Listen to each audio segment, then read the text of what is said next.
It's time for Agriculture, presented by Turkana Farms in Germantown, New York, a small-scale producer of heritage breed livestock and a wide array of vegetables and berries on just over 39 acres. They also produce a full array of garden vegetables, many of them heirloom varieties raised naturally, as well as an assortment of berries, including raspberries, blackberries, gooseberries, black, red, and white currants, mulberries, and elderberries. And now, here's Mark Scherzer.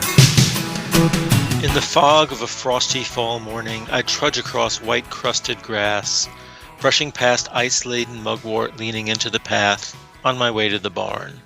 The milkiness of the air seems replicated somehow inside my brain as I try to break through the hangover of my COVID booster vaccination.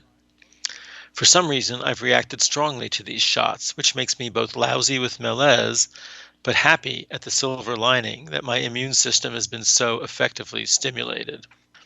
As I trudge, it occurs to me that malaise with a silver lining was a familiar theme this week. Election day, I was dismayed to see a Republican electorate so energized and swing voters so swingable in their direction, while my beloved but politics-wearied Democrats stayed home. How could we have lost Virginia, let alone even more resoundingly the town council races here in Germantown? Could it have been massive voter fraud? The evidence of fraud was just as compelling as in Republican complaints about last year's presidential race, the evidence being my side lost. Why was nobody raising an outcry? Bummed as I was, the results contained some silver linings for me. Yes, the election revealed that we're still a closely divided country in which the main motivator to vote seems to be antipathy to the other side of the cultural divide. Hardly the sign of a healthy political system. But joking aside, it was actually good that there was no movement to, as my Washingtonian friend Arthur calls it, Shtup the Seal. This says to me that the public recognizes the basic integrity of our electoral process, revealing the Trumpian Big Lie for what it is. Also, that Republicans have seen themselves doing much better with Trump off the ballot than on suggests that he is less likely to be their 2024 nominee.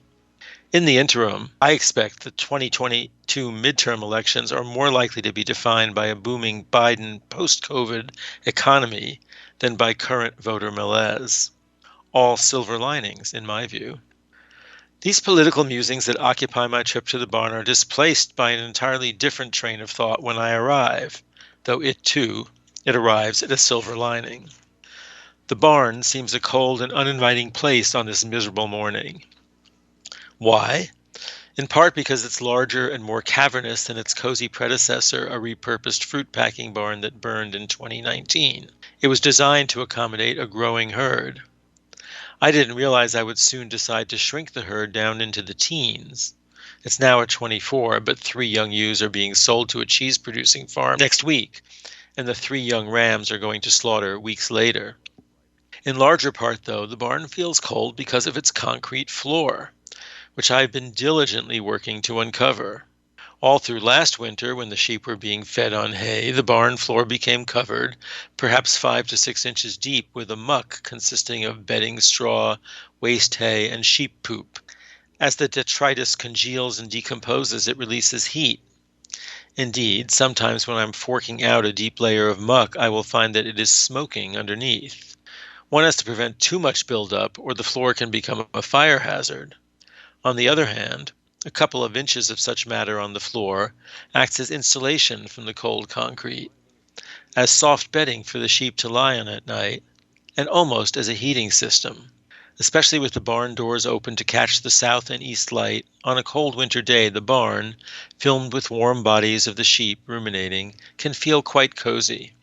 Because it's hard for me to put a full or even a half day aside to muck the barn, I decided this year to incorporate a daily muck removal as a 10-minute add-on to chores. Almost every day I fill a wheelbarrow with muck and trundle it out to the now mountainous compost pile north of the barn.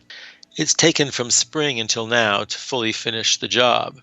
But the downside of completing the mucking is that it has coincided with several days of below normal temperatures for this time of year, with heavy frosts 4 nights in a row.